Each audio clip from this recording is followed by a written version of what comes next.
Channel મંગો official રીવા કંસારા ઉપર તમારું સ્વાગત છે. અને ભાઈ હું આવી છું પાવાગઢ બર્થડેમાં દર્શન કરવા નહોતું અવાયું તો અત્યારે આવી છું. તો હું તો દર્શન કરું, તમને લોકોને પણ કરાવું. રોપવેમાં બેસી ગઈ છું, જુઓ પાછળનો નજારો. સ્પેશિયલ ટ્રીટમેન્ટ કોઈ જ નહીં. ઉપર જઈએ અને દર્શન કરીએ, મળીએ થોડી વારમાં. જો ભાઈ રોપવે માટે લાઈન જુઓ તમે, કેટલી બધી છે.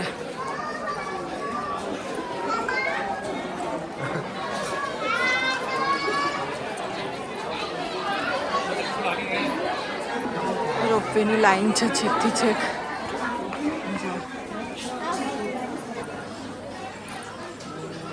જો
બધાનો ફોટો એક જણો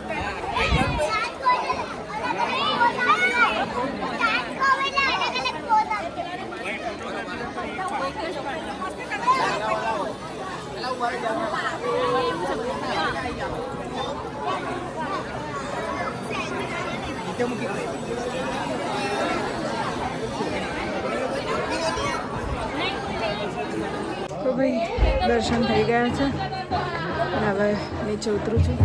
અહીંયા હવન ચાલી રહ્યો છે અને અત્યારે આરતી થઈ રહી છે.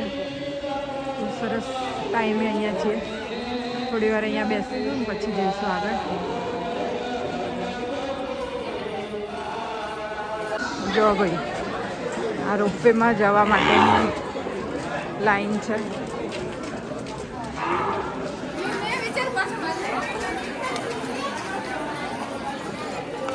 છેક સુધી લાઈન છે, છેકથી છેક સુધી. જોરદાર.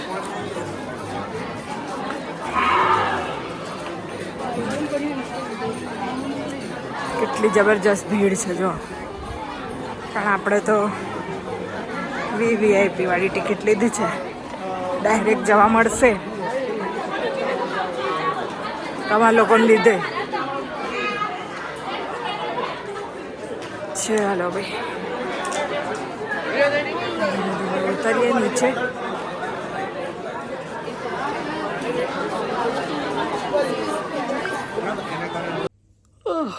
તો ભાઈ પાવાગઢ મસ્ત દર્શન કર્યા અને ઘરે નથી હું આવી છું કામથી બહાર અમદાવાદ. તો અમદાવાદ પણ પહોંચી ગઈ છું. કશું લેટ થઈ ગયું છે. જમી લીધું મેં મસ્ત અને હવે પાછી હું અમદાવાદમાં 2-4 દિવસ રહેવાની છું. તો પાછી મળીશ તમને અહીંયા જ.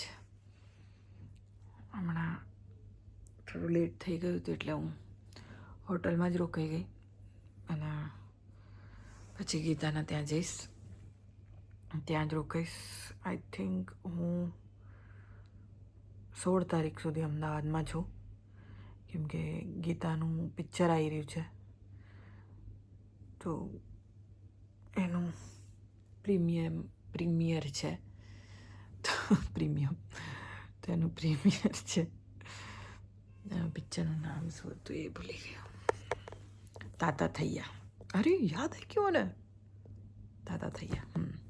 તો એ પિક્ચર છે એનું અને 16 તારીખે રિલીઝ થઈ રહ્યું છે. તો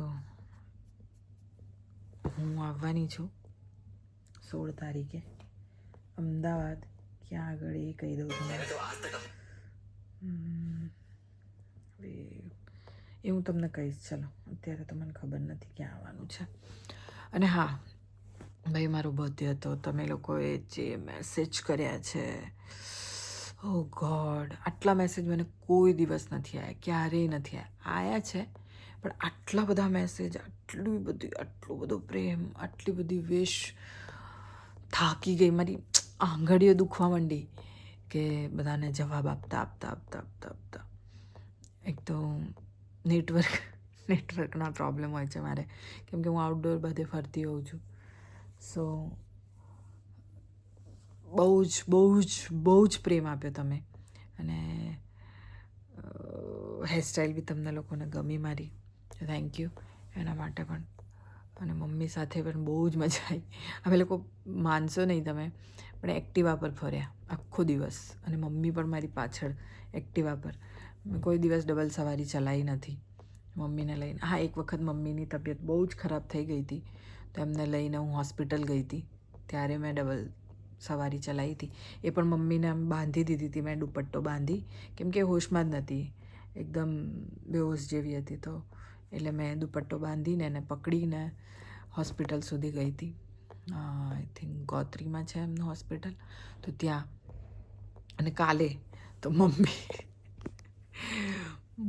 મેં કીધું મમ્મી મને એવોર્ડ આપવો જોઈએ કે મેં આટલું બધું ગાડી ચલાવી. તો કે એવોર્ડ તને નહીં મને આપવો જોઈએ કે હું તારી પાછળ બેઠી આટલું બધું. એમને બહુ ડર લાગતો હતો કેમ કે ટ્રાફિક એટલો બધો હતો અમુક જગ્યાએ તો પણ એ મારી સાથે બેઠા. મારો બર્થડે એમને એન્જોય કર્યો મારી સાથે અને એમને બહુ જ મજા આવી અને એમને મજામાં જોઈને મને બહુ મજા આવી.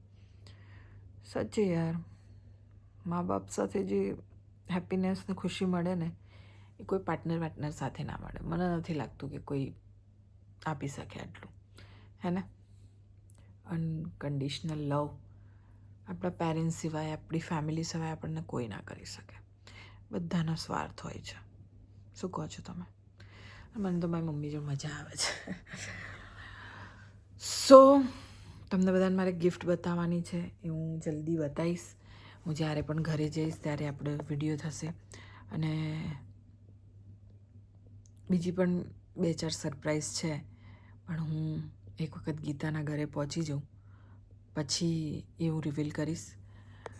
બટ આપણે કંઈક ધમાલ કરવાના છીએ આ વખતે અમદાવાદમાં.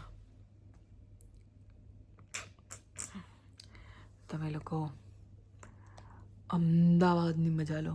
હું અમદાવાદમાં 12 તારીખે પણ છું, 13મીએ પણ છું, 14-15 પણ છું અને 16મી પણ છું. મતલબ આટલા બધા દિવસ હું હવે અમદાવાદમાં રહેવાની છું. તો મળીએ છીએ આપણે, હે ને. 12મીએ ઉત્તરાયણનું એક ફંક્શન રાખ્યું છે તો એમાં સેલિબ્રેશન થશે ઉત્તરાયણનું, જેમાં અરવિંદ વેગડાજી તમે લોકો ઓળખતા હશો, જેમણે સોંગ ગાયું છે ભાઈ ભાઈ ભાઈ ભાઈ, અને બિગ બોસના કન્ટેસ્ટન્ટ પણ રહી ચૂક્યા છે. તો એમને ઇન્વિટેશન આપ્યું છે અને એમના ઇન્વિટેશન પર હું જવાની છું અને એન્જોય કરવાની છું ઉત્તરાયણ. ક્યારે આવા કોઈ ફંક્શનમાં કે કોઈ આવા સેલિબ્રેશનમાં કે આવા કોઈ સોશિયલ મીડિયાના કે મીડિયાના કોઈ એમાં હું ગઈ નથી. કદાચ મારું પહેલી વાર જ હશે. ગઈ છું કે નહીં, બહુ પહેલાં એક વખત પપ્પા સાથે ગઈ છું આઈ થિંક, ત્યારે હું ગઈ હતી અને શાયદ અરવિંદ સરે જ બોલાયા હતા. અને આ બીજી વખત જઉં છું. તો એમણે બહુ ટાઈમ પછી ઇન્વિટેશન આપ્યું છે તો આપણે માન રાખવું જોઈએ અને જવું જોઈએ. તો બસ 2-4 કામ છે મારા નાના મોટા, તો એ કરવાના છે અને એ પતાવીશ. તો અમદાવાદમાં જ છું, તો અમદાવાદવાસીઓ to ready to meet me, હે ને? તો તમને લોકોને મળવું હોય તો પ્લીઝ મને ઇન્સ્ટાગ્રામમાં કે જ્યાં પણ તમને હું દેખાઈ જાઉં ત્યાં મને મેસેજ કરજો અને મળવાની કોશિશ કરજો. મને પણ મળવાનું બહુ જ ગમશે તમને. તો બહુ જલ્દી મળીએ છીએ આપણે લોકો બધા. બસ યાર હવે થાકી ગઈ છું. તો પાવાગઢ હું ચડી, મતલબ થોડાક તો સ્ટેપ ચડવા જ પડે ને આપણે, પણ માતાજીના દર્શન કરીને એકદમ મન શાંત થઈ જાય છે. મારું મન શાંત થાય એટલે હું તમારા લોકોનું પણ કરું છું. પણ બહુ જ ભીડ હતી, બહુ જ લાઈન હતી, બધું બહુ જ હતું. પણ આપણે શું થોડીક 1-2 ઓળખાણો કાઢીને પહોંચી ગયા ત્યાં, તો થઈ ગયું આપણું. તો આમ તો લાઈનમાં જ જવું જોઈએ, પણ શું કરીએ હવે, એટલો ટાઈમ કે એવું હોતું નથી કે લાઈનમાં ઊભા રહીને એ કરીએ. તો ભગવાને જેટલી ફેસિલિટીઝ આપણને આપી છે તો એનો યુઝ કરી લેવાનો, બરાબર છે? તો કંઈ નહીં, ચલો હવે થોડો આરામ કરી લો, પછી મળીએ. તાળા. Good night. વિડીયો ગમ્યો હોય તો લાઈક કરજો, શેર કરજો અને સબસ્ક્રાઈબ કરજો. Mangu official Griva Kansar. Tata. Good night. By.